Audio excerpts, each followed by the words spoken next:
الله الرحمن الرحيم الحمد لله رب العالمين والصلاة والسلام على سيد الأنبياء والمرسلين سيدنا ونبينا ومولانا محمد وعلى آله وأصحابه أجمعين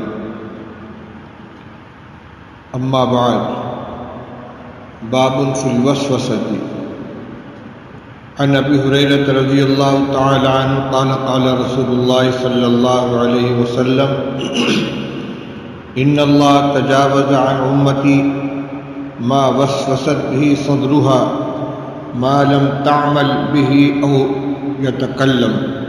او تتکلم متفق علیہ.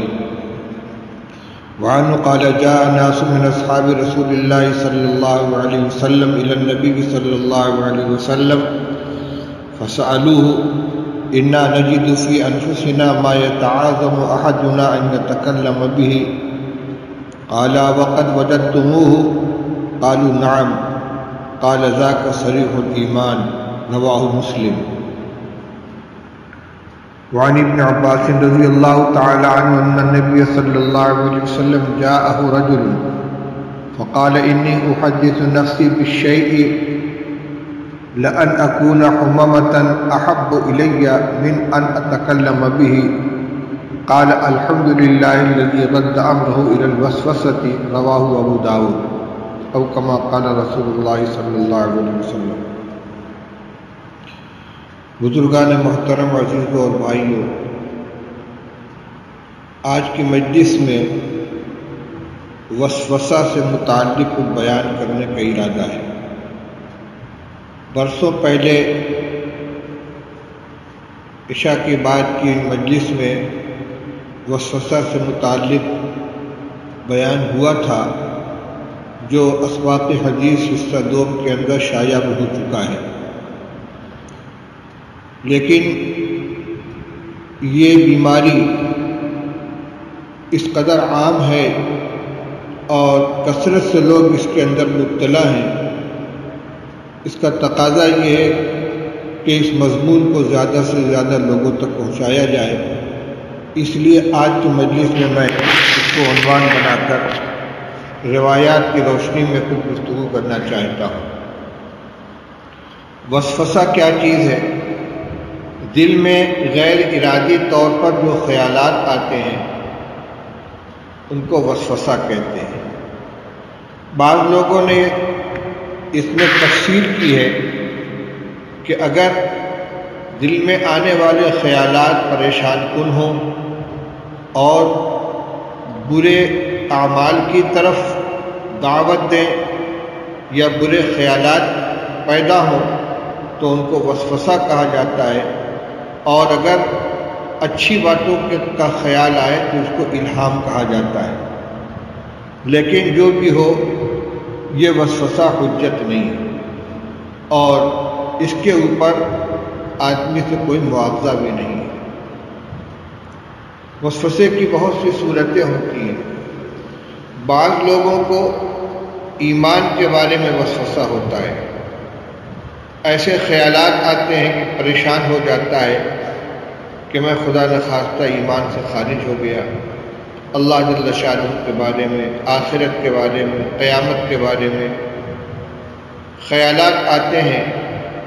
شیطان وسوسے میں مبتلا کرتا ہے اور آدمی اس کو ہٹانا چاہتا ہے، اس کو دفع کرنا چاہتا ہے، اور جتنا اس کے لیے کوشش کرتا ہے اتنا الجھتا چلا جاتا ہے. ایک وسوسہ ایمان کے بارے میں ہوا. کبھی وسوسہ پاکی کے بارے میں انسان کے اندر پیدا ہو جاتا ہے. وضو کر رہا ہے، اس کو اطمینان نہیں ہوتا کہ میرا وضو ہوا. کلی کر رہا ہے تو کلی کرتا جا رہا ہے، ہاتھ دھل رہا ہے، چہرہ دھل رہا ہے تو مسلسل دھلتا چلا جا رہا ہے. کسی کو وسوسہ نماز کی نیت کے بارے میں ہوتا ہے کہ میری نیت درست ہوئی کہ نہیں. کسی کو نماز کی صحت کے بارے میں وسوسہ ہوتا ہے کہ میری نماز ہوئی یا نہیں. بعض لوگوں کو دیکھا کہ ان کو طلاق کا وسوسہ ہو جاتا ہے کہ کہیں میری زبان سے کوئی ایسا لفظ تو نہیں نکل گیا یا ایسا لفظ نکل نہ جائے جس سے میری بیوی کو طلاق ہو جائے. یہ سارے کے سارے وساوس ہیں. اور وسوسے کی اصل یہ ہے کہ شیطان ایسے خیالات دل کے اندر پیدا کرتا ہے۔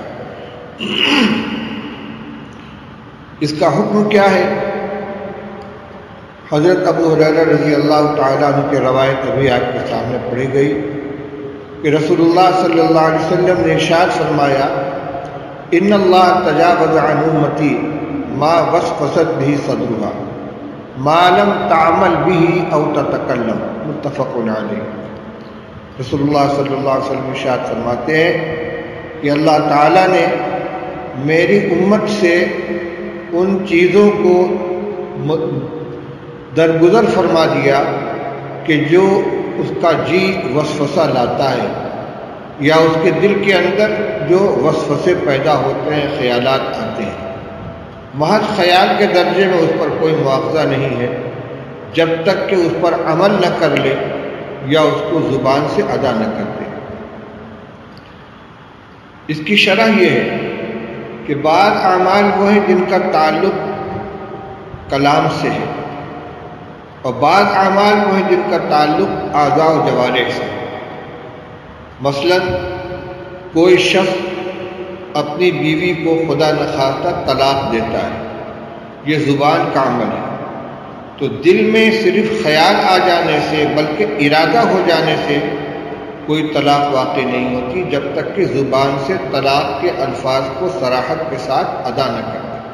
صراحت کا مطلب یہ کہ صاف صاف بول نہ دے، چاہے وہ طلاق صریح ہو چاہے طلاق کنائی ہو، لیکن جن الفاظ سے طلاق واقع ہوتی ہے ان الفاظ کو جب تک زبان سے ادا نہیں کرے گا، صرف دل میں خیال آنے سے کوئی طلاق نہیں پڑے گی۔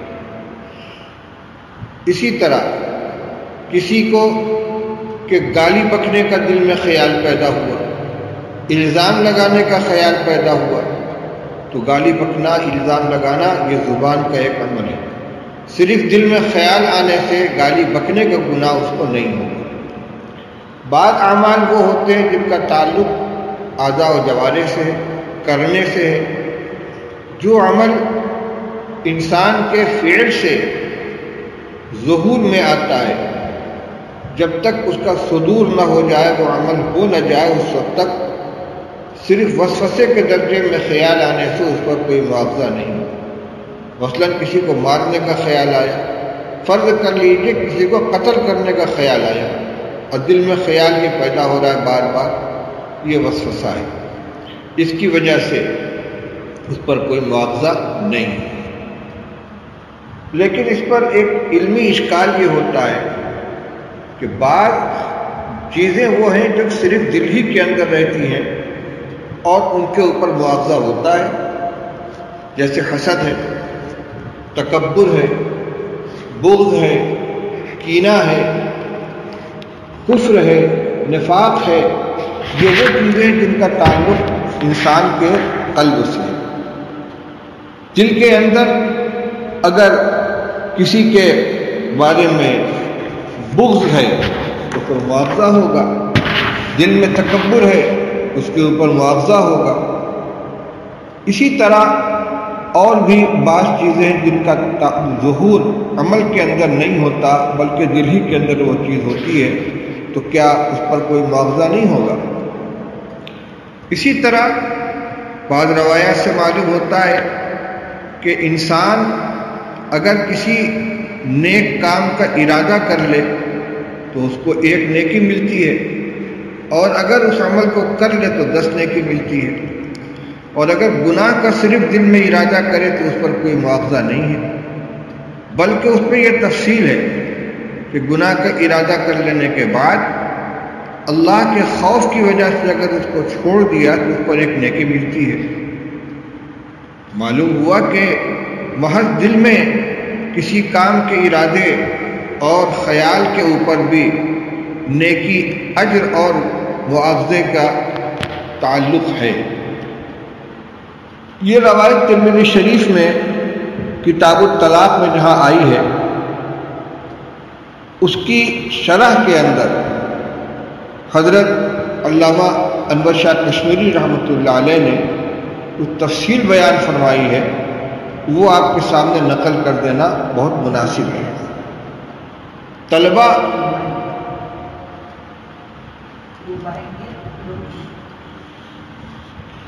طلبہ کی تشفی کے لیے اور علماء کے لیے خاص طور سے یہ مضمون قابل توجہ ہے۔ حضرت شاہ صاحب رحمۃ اللہ علیہ فرماتے ہیں کہ اصل میں دل کے اندر آنے والے جو خیالات ہیں ان کے بہت سے درجات ہیں۔ بعض اعمال وہ ہیں کہ جن کا تعلق قلب ہی سے ہے، جو جوارح سے کرنے کے اعمال ہی نہیں ہیں، جو قلب ہی سے ادا ہوتے ہیں، جیسے کفر ہے، نفاق ہے، حسد ہے، کبر ہے، یہ سب اعلیٰ درجے کے گناہ ہیں۔ ان گناہوں کا عامل قلب ہی ہوتا ہے۔ روایت کے الفاظ میں غور کیا جائے تو اس اشکال کا جواب نکل آتا ہے۔ رسول اللہ صلی اللہ علیہ وسلم نے ارشاد فرمایا کہ اللہ تعالیٰ نے میری امت کے ان چیزوں کو معاف فرما دیا، درگزر فرما دیا جس کا اس کے دل میں وسوسہ پیدا ہوتا ہے، جب تک کہ ان کو بول نہ دے یا ان کو کر نہ گزرے۔ اس سے معلوم ہوا کہ اس روایت کا تعلق ان باتوں سے ہے کہ جو گفتگو کے قبیل سے ہوں یا عمل جوارح، ہاتھ پیر یا دوسرے اعضاء و جوارح سے ان کا صدور ہوتا ہو۔ یعنی جو گناہ ایسا ہے کہ جو بولنے ہی سے ہوگا، جیسے گالی بکنا، کسی کے اوپر الزام لگا دینا، کسی کی غیبت کرنا، یہ وہ گناہ ہے جس کا تعلق کلام سے ہے۔ تو اگر غیبت کا خیال آیا یا گالی بکنے کا خیال آیا یا الزام لگانے کا خیال آیا، اس خیال آنے پر مواخذہ نہیں ہوگا، کیونکہ اس گناہ کا تعلق کلام سے ہے۔ اسی طرح وہ عمل کہ جس کا تعلق ظاہری اعمال سے ہے، کسی کو مار دینا، کسی کی کوئی چیز چھین لینا، کسی کو کوئی نقصان پہنچا دینا، جو اعضاء و جوارح سے صادر ہونے والے اعمال ہیں، ان پر مواخذہ اس وقت تک نہیں ہوگا جب تک کہ انسان اس کو کر نہ لے۔ باقی وہ اعمال کہ جو نہ قلب کے افعال ہیں اور نہ جوارح اور اعضاء کے اعمال ہیں، بلکہ ان کا وجود ہی قلب کے اندر ہوتا ہے، جیسے کفر، شرک ہے وغیرہ وغیرہ، تو ان کا اگر دل کے اندر پختہ ارادہ ہو گیا اور دل کے اندر اس کو جما لیا تو اس کے اوپر مواخذہ ہوگا۔ اسی کے ذیل میں ایک بات اور فرمائی ہے کہ دل میں آنے والے خیالات کے 5 درجے ہوتے ہیں۔ یہ علمی مضمون ہے، غور سے اس کو سننا چاہیے۔ ایک حاجس، ایک خاطر، ایک حدیث نفس، ایک ہم اور ایک عزم۔ نمبر 1 حاجس، نمبر 2 خاطر، نمبر 3 حدیث نفس، نمبر 4 ہم اور نمبر 5 عزم۔ حاجس کا مطلب کیا ہے؟ دل میں خیال سا آیا اور گزر گیا، ٹھہرا نہیں، یہ بالکل ابتدائی درجہ ہے۔ اس سے کچھ مضبوط خاطر ہے، دل میں خیال آیا اور تھوڑا سا ٹھہرا لیکن وہ باقی نہیں رہا۔ اس کے بعد کا درجہ حدیث النفس ہے، دل میں ایک بات آئی، تھوڑا سا آدمی اس کی طرف متوجہ ہوا، کچھ اس کے بارے میں سوچا، کروں نہ کروں، یہ نفس اس سے مخاطب ہوا، اس کے ساتھ اس نے گویا گفتگو کی۔ یہ تینوں درجے جو ہیں ان پر نیکی کے سلسلے میں کوئی اجر نہیں ہے اور بدی کے سلسلے میں کوئی مواخذہ نہیں۔ یعنی اگر کسی برائی کے سلسلے میں حاجس کے درجے میں خیال آئے یا خاطر کے درجے میں خیال آئے یا حدیث نفس کے درجے میں خیال آئے تو کوئی گناہ نہیں۔ اسی طرح کسی نیک عمل کے سلسلے میں صرف حاجس کے درجے میں یا خاطر کے درجے میں یا حدیث نفس کے درجے میں کوئی خیال آئے تو اس پر کوئی اجر نہیں۔ اس کے بعد چوتھا درجہ ہے ہم کا۔ ہم کے معنی ارادہ کر لینا، لیکن پختہ ارادہ نہ ہو۔ خیال آیا اور اس کے کرنے کا ارادہ کیا لیکن ابھی پختہ نہیں ہے تو اس کو ہم کہتے ہیں۔ اس میں اگر کسی گناہ کا کسی نے ہم کیا ہو، ارادہ کیا ہو، تو اس کے اوپر کوئی مواخذہ نہیں ہے جب تک کہ اس کو کر نہ لے۔ اور نیکی کا اگر ہم ہے خیال پیدا ہوا ہے تو اس پر ایک اجر مل جائے گا۔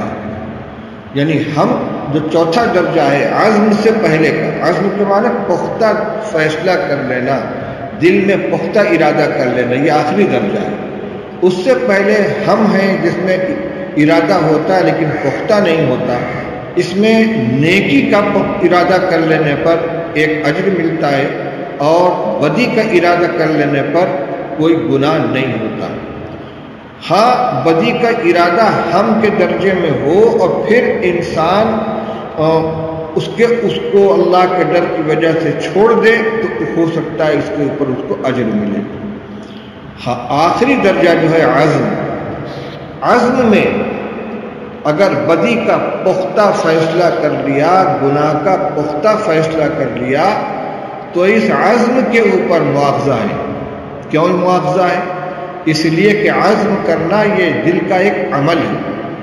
مثلا کسی کو قتل کرنے کا کسی نے پختہ فیصلہ کر لیا تو اس قطعی فیصلہ کر لینے پر اس کو گناہ ہوگا۔ کس چیز کا گناہ ہوگا؟ قتل کرنے کا گناہ نہیں ہوگا بلکہ قتل کرنے کا فیصلہ کرنے کا گناہ ہوگا۔ اور اگر نیک عمل کا عزم کیا ہے تو اس پر اس عمل کا اس کو اجر ملے گا، اور جب کر لے گا تو 10 گنا اجر ملے گا۔ اور ہم کے درجے میں کسی گناہ کا ارادہ کیا یا عزم کے درجے میں کسی گناہ کا ارادہ کیا اور اس کے بعد پھر اللہ کے خوف سے اس کو چھوڑ دیا تو اس پر اس کو اجر ملے گا۔ یہ بات کہ اگر کسی گناہ کا پختہ عزم کر لیا ہو تو اس پر اس کی پکڑ ہوگی، اس چیز کی پکڑ ہوگی کہ اس نے ایک گناہ کرنے کا فیصلہ کر لیا ہے۔ اس کی دلیل یہ ہے، ایک حدیث میں فرمایا گیا اذا قتل المسلمان بسیفیہما فالقاتل والمقتول کلاہما فی النار، او کما قال رسول اللہ صلی اللہ علیہ وسلم۔ اسی کے قریب الفاظ روایت اس وقت میرے سامنے نہیں ہے۔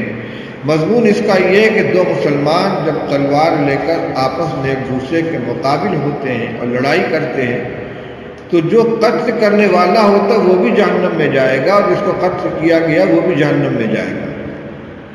اس پر صحابی نے پوچھا حاضر قاتل فما بال المقتول، یا رسول اللہ جس نے قتل کیا اس کا تو جہنم میں جانا سمجھ میں آتا ہے کیونکہ وہ مسلمان کا قاتل ہے، لیکن جو قتل کیا گیا وہ کیوں جہنم میں جائے گا؟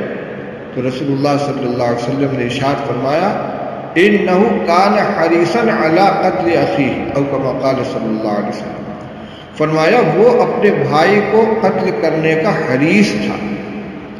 یعنی دونوں جب تلوار لے کر ایک دوسرے کے مقابل ہوئے تو دونوں کا ارادہ اپنے مقابل کو قتل کرنے کا تھا، اور اسی ارادے سے انہوں نے تلوار چلائی، لیکن ایک اس میں کامیاب ہوا اور ایک کامیاب نہیں ہوا۔ تو عملاً قتل کا مرتکب ایک شخص ہوا ہے، لیکن قتل کا پختہ ارادہ کرنے والا دوسرا شخص بھی ہے، اس پر معاوضہ اس کا ہوگا۔ یہ الگ بات ہے کہ وہ اپنے ارادے میں کامیاب نہیں ہو سکا۔ تو دیکھیے یہاں قتل کا فیصلہ کر لینے پر اس کو جہنم میں جانے کی وعید سنائی گئی ہے، جبکہ عملاً اس سے قتل کا صدور نہیں ہوا۔ یہ 5 درجے جو ہیں ان سے معلوم ہوتا ہے کہ صرف خیال آئے اور نکل جائے، تھوڑی دیر کے لیے گناہ کا خیال آئے اور ٹھہرے نہیں، بس تھوڑی دیر رک کر چلا جائے، یا یہ کہ دل میں تھوڑی دیر اس کے بارے میں آدمی غور و فکر کرے، تو اس کے اوپر کوئی پکڑ نہیں ہے۔ اور گناہ کا ارادہ ہلکا سا ہوا لیکن پختہ ارادہ نہیں ہوا تب بھی اس پر کوئی پکڑ نہیں ہے۔ ہاں نیکی کا اگر ارادہ ہوا ہے تو اس کے اوپر اجر ملے گا، اور عزم کے درجے میں جب پختہ فیصلہ کر لے تو برائی کے فیصلے پر بھی معاوضہ ہوگا اور نیکی کے فیصلے پر اجر ملے گا، کیونکہ یہ قلب کا عمل ہوا، یہ دل کا عمل ہوا۔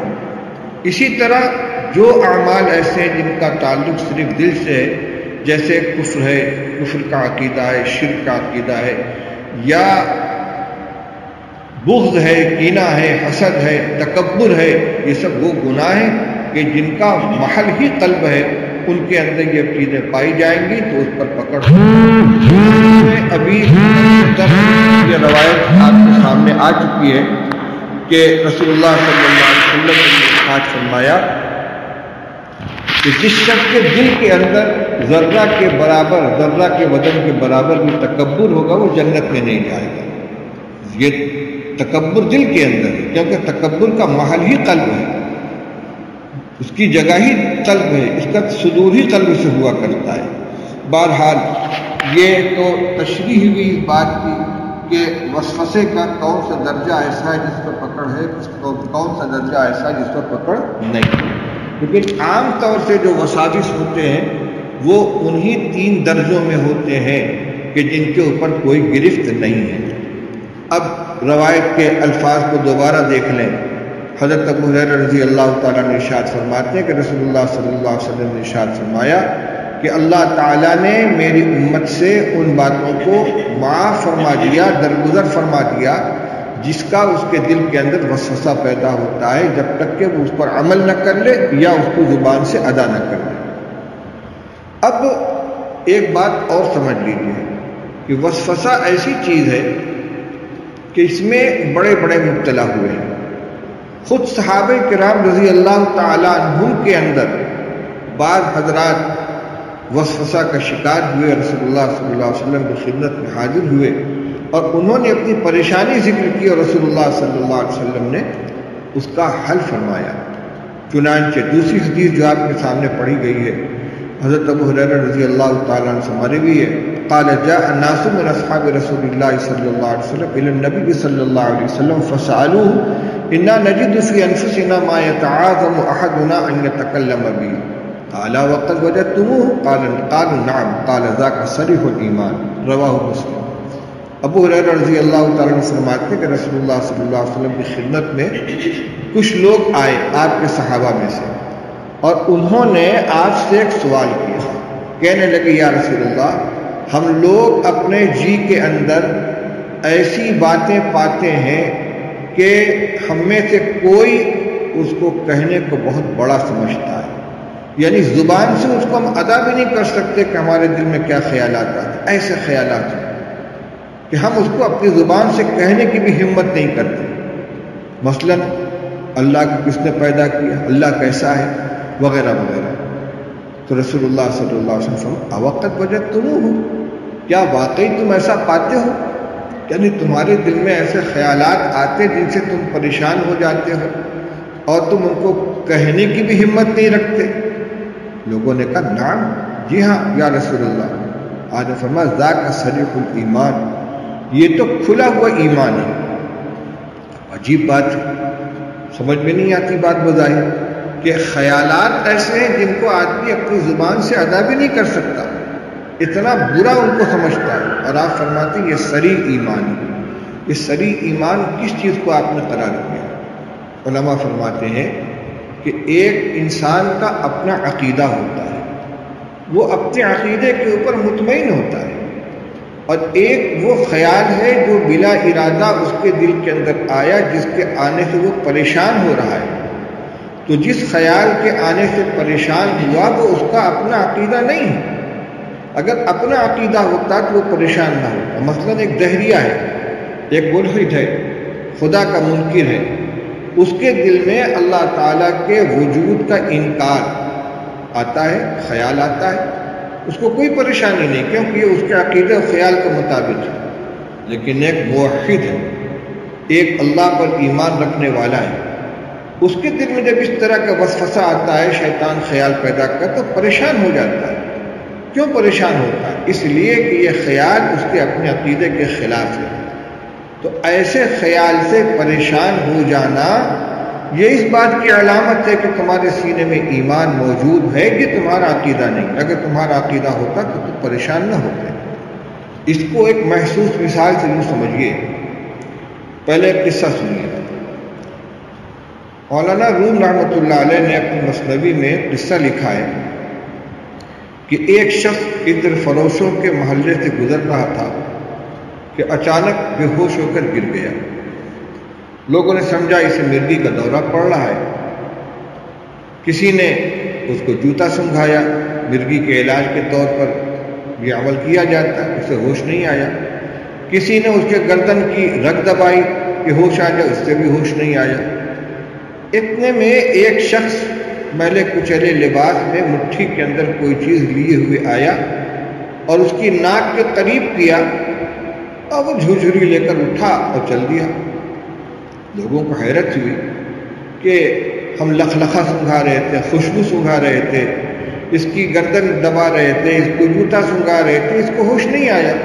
یہ کون سی چیز تھی کہ جس کے سنگھانے سے اس کو فوراً ہوش آ گیا؟ اس نے پوچھا تم کون ہو، یہ تمہارے ہاتھ میں کیا ہے؟ اس نے کہا میں اس کا بھائی ہوں اور یہ میرے ہاتھ میں بلی کا پاخانہ ہے۔ کیوں؟ اس سے اس کو ہوش کیسے آیا؟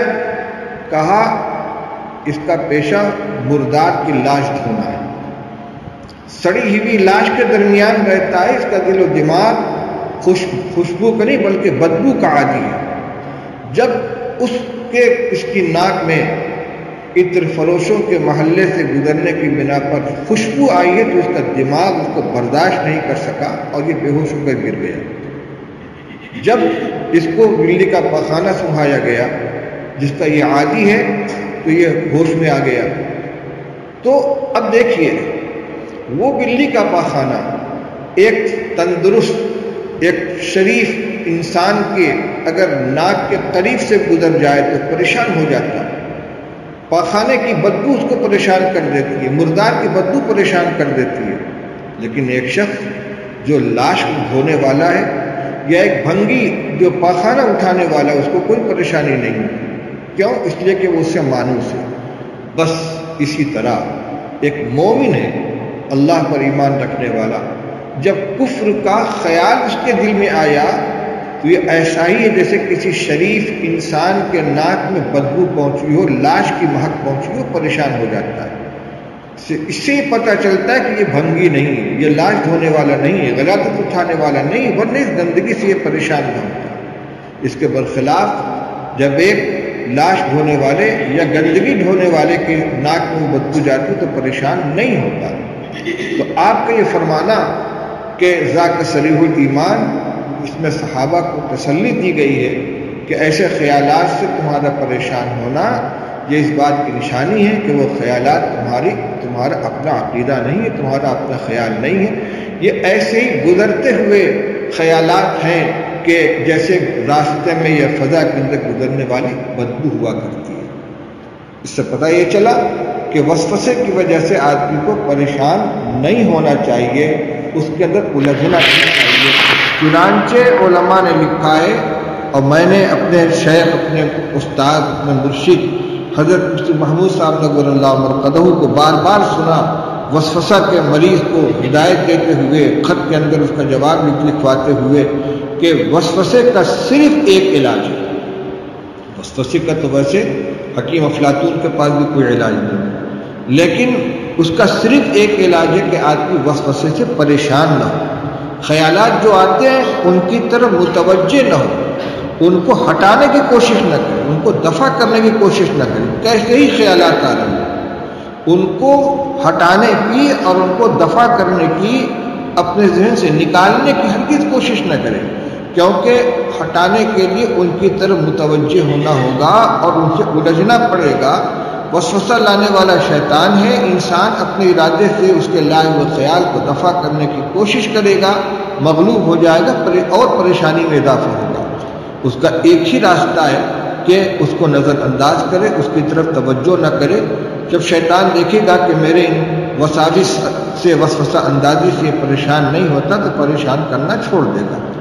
اب دیکھیے کوئی شخص راستہ چل رہا ہے، کتا اس پر بھونکنے لگا، اگر کوئی شخص رک کر اس کو ڈھیلا مارے، اس کو ڈنڈا مارے یا اس سے لڑنے کی کوشش کرے تو کیا ہوگا؟ کتا اس پر اور جھپٹے گا اور زیادہ اس کو پریشان کرے گا۔ اس لیے سب جانتے ہیں کہ کتا اگر بھونک رہا ہو تو نہ دوڑے بھاگے، نہ کتے سے الجھے، بلکہ اپنی رفتار سے اسی طرح چلتا چلا جائے، کتا خود بخود چلا جائے۔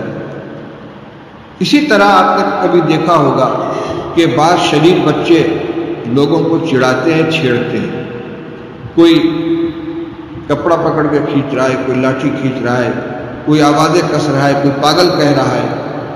اب اگر ان چھیڑنے والوں کا جواب دینے لگے کوئی کھڑا ہو کر، ان کو مارے، ان پر ڈھیلا پھینکے، تو وہ تماشا بن کر رہ جائے گا۔ ایک کے بجائے 10 بچے اس کے پیچھے لگ جائیں گے اور اس کا مذاق اڑائیں گے، پھر وہ الہو کا بن جائے گا۔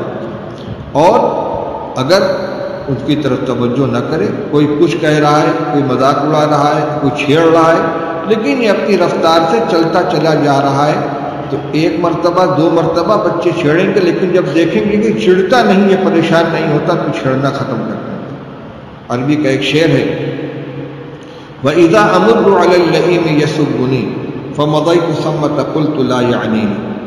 جب میں کسی کمینے کے پاس سے گزرتا ہوں جو مجھے گالی بک رہا ہو، تو میں یہ کہتا وہ گزر جاتا کہ مجھ کو مراد نہیں لے رہا ہے، یعنی مجھ کو نہیں کسی اور کو گالی بک رہا ہوگا۔ اسی طرح قرآن پاک میں اللہ جل شانہ نے ارشاد فرمایا وَإِذَا مَرُّوا بِاللَّغْوِ مَرُّوا كِرَامًا۔ عباد الرحمن کی صفت بیان کی گئی ہے کہ جب لغو کے پاس سے گزرتے ہیں تو شرافت کے ساتھ گزر جاتے ہیں۔ بس اسی طرح دل میں جو وسوسے پیدا ہوئے، تو سمجھ لے کہ یہ ایک کمینے کی حرکت ہے، شیطان کی یہ حرکت ہے، اس سے مجھے الجھنا نہیں ہے، اس سے مقابلہ نہیں کرنا ہے، بلکہ اپنے کام میں لگے رہنا ہے۔ نماز پڑھ لیں، اس میں وسوسہ آ رہا ہے، ان وسوسوں کی طرف دھیان نہ کریں، بلکہ جس طرح عام لوگ نماز پڑھتے ہیں اسی طرح اپنی نماز پوری کر لیں۔ اسی طرح جو میں نے مثالیں دی تھی کہ بعض لوگوں کو پاکی کے بارے میں تردد ہوتا ہے کہ میں پاک ہوا کہ نہیں، میرا ہاتھ وضو کرنے میں تردد ہوتا ہے، ہاتھ دھل رہے تو دھلے جا رہے ہیں، کلی کر رہے ہیں تو پیے جا رہے ہیں۔ اس کا صرف ایک علاج ہے کہ جس طرح عام انسان وضو کرتے ہیں 3 مرتبہ دھلتے ہیں، دھل کے مطمئن ہو جائے، اور شیطان کہتا تمہارا وضو نہیں ہوا، قدر نہیں ہوا تمہاری بلا سے، میرا وضو ہو گیا۔ نماز پڑھ رہا اس میں خیال آ رہا ہے کہ میری نیت ہوئی کہ نہیں ہوئی، اور میری نماز ہوئی کہ نہیں، جس طرح عام انسان نماز پڑھتے ہیں اس طرح نماز پڑھے، ان وسوسوں کے پیچھے نہ پڑے، یہی اس کا علاج ہے۔ اور اگر اطمینان کرنے لگے گا کہ پختہ نیت کر لوں اور اطمینان ہو جائے کہ میری نیت ہوئی، تو کبھی نیت نہیں ہوئی۔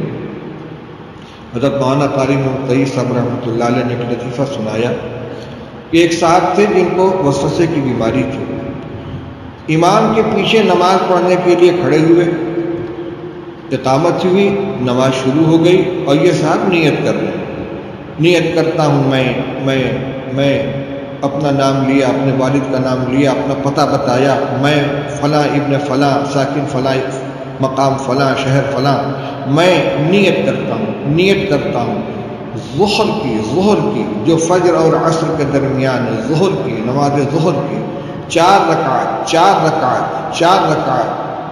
2 کا دوگنا 8 کا آدھا 4 رکعت، پھر ہاتھ کی انگلی سے اشارہ کیا 4 رکعت، پیچھے اس امام کی انگلی سے اشارہ کر اس امام کے یہاں تک کہ جا کے اس کے پیٹ میں انگلی چوہو دی، پھر بھی ان کو اطمینان نہیں ہو رہا کہ میری نماز کی نیت ہوئی یا نہیں۔ اب بھلا بتائیے اس کا کیا علاج ہے؟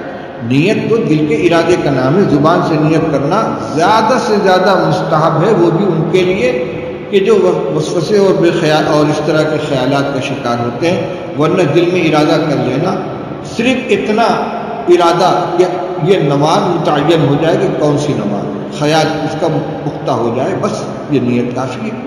اب وسوسہ ہو رہا ہے کہ میری نیت ہوئی کہ نہیں، تو اتنا کر کے بھی آدمی کو اطمینان نہیں ہوتا۔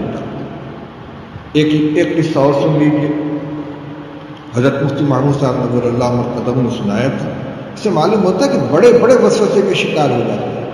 سہارنپور مدرسے کے سابق محتمم ناظم حضرت مولانا اسد اللہ صاحب رحمۃ اللہ علیہ بڑے پختہ صلاحیت کے عالم تھے، ادیب تھے، اور حضرت مولانا شفیع صاحب تھانوی رحمۃ اللہ علیہ کے بڑے خلفاء میں سے حضرت مولانا قاری صدیق احمد صاحب باندھوی رحمۃ اللہ علیہ انہی کے خلیفہ تھے، مولانا اسد اللہ صاحب یہ نائب ناظم تھے، اور مولانا عبداللطیف صاحب رحمۃ اللہ علیہ مدرسہ مظاہرین کے ناظم تھے۔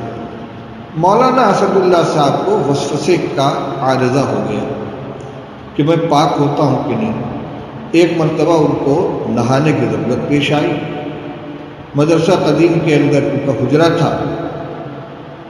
اس زمانے میں غسل خانوں کی یہ شکل نہیں تھی، بلکہ ڈولز کے ذریعے کنویں سے پانی نکال کر ٹانکا میں بھرا جاتا اور نہایا جاتا۔ یہ تشریف لے گئے کنویں کے پاس، ڈول پکڑا، اس کو ڈھیل دیا کنویں میں، اور رسی پر سے ہاتھ سے رسی سرکتی ہوئی ڈول اندر پہنچا، پانی ٹانکے میں بھرا، اس کے بعد غسل کیا، کپڑا پہنا اور پھر چل کر مسجد کے اندر گئے۔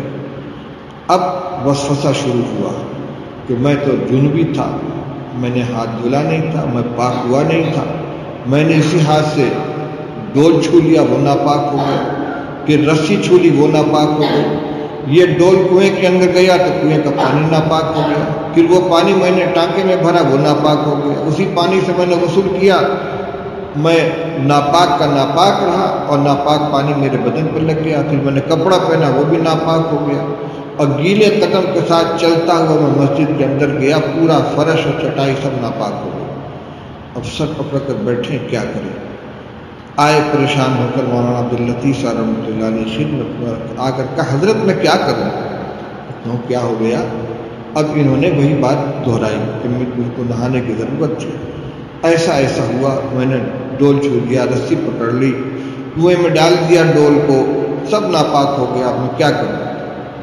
مولانا عبداللطیف صاحب رحمۃ اللہ علیہ ان کے استاد بھی تھے اور بزرگوں میں تھے، انہوں نے ان کے سینے پر ہاتھ مار کر ڈانٹ کر کہا مولوی اسد اللہ تمہارے علاوہ ساری چیزیں مالکی ہو گئی، کنواں، رسی، ڈول، ٹانکا، فرش، مسجد سب کے سب مالکی ہو گئے، تمہارا جی چاہے پاک ہو ناپاک، جاؤ یہاں سے۔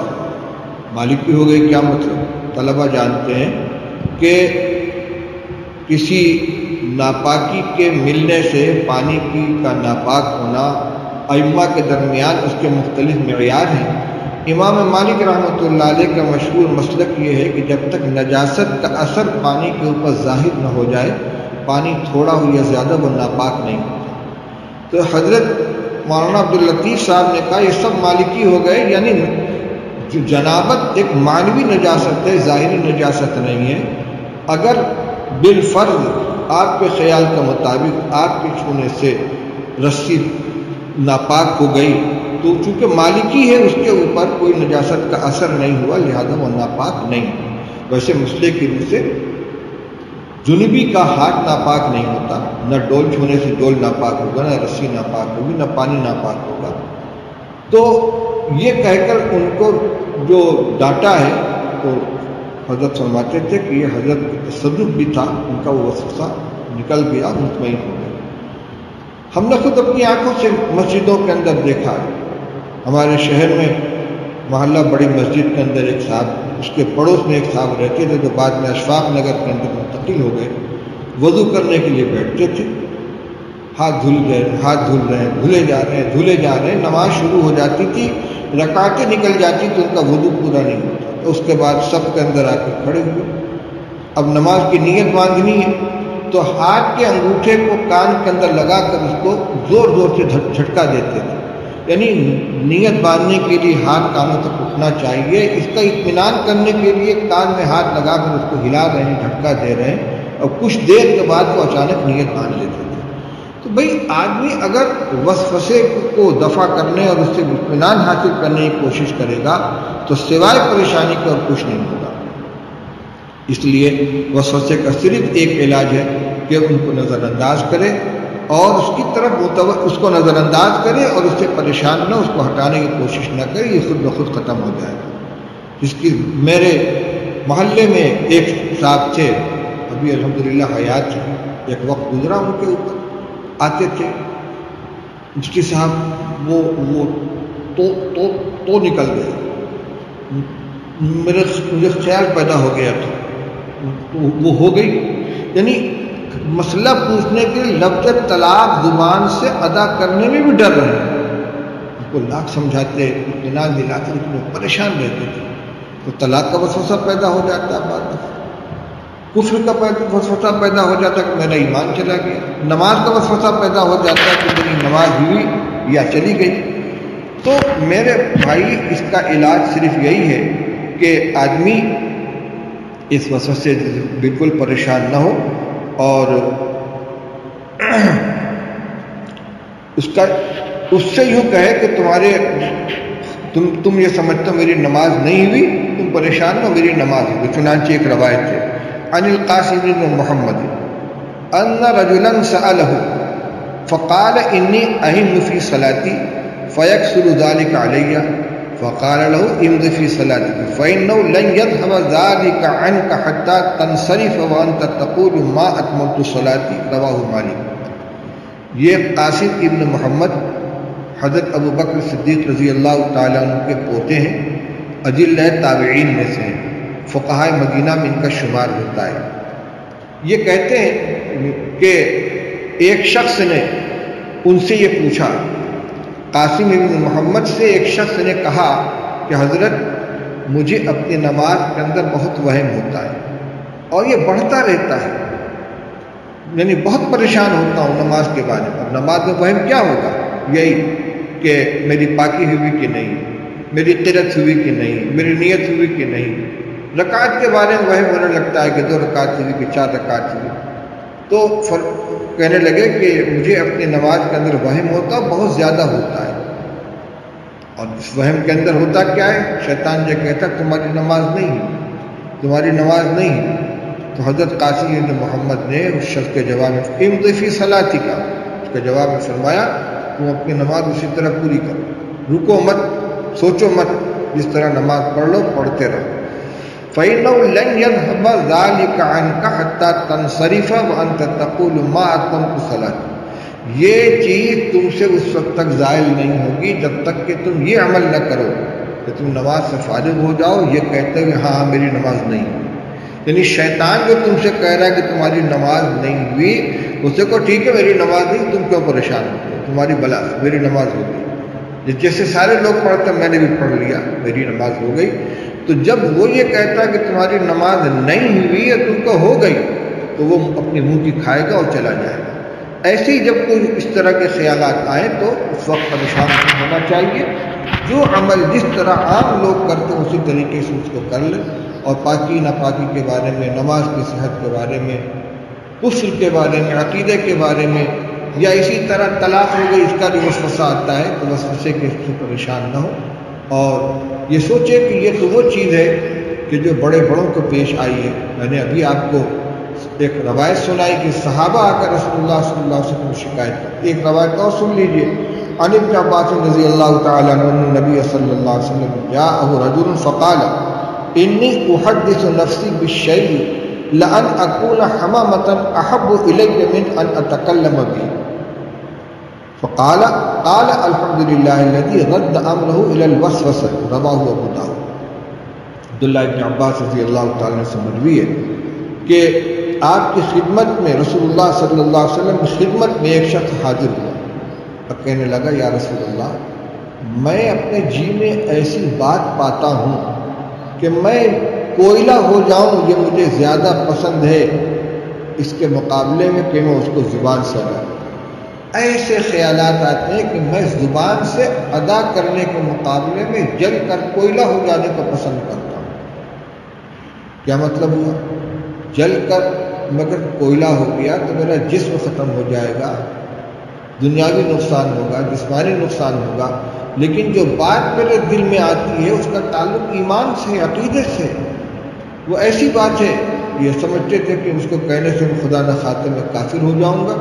تو ایک طرف اس بات کو زبان سے ادا کرنا ہے جس میں ایمان کے ضائع ہونے کا اندیشہ ہے، ایک طرف جل جانا ہے جس میں جان کے جانے کا اندیشہ ہے۔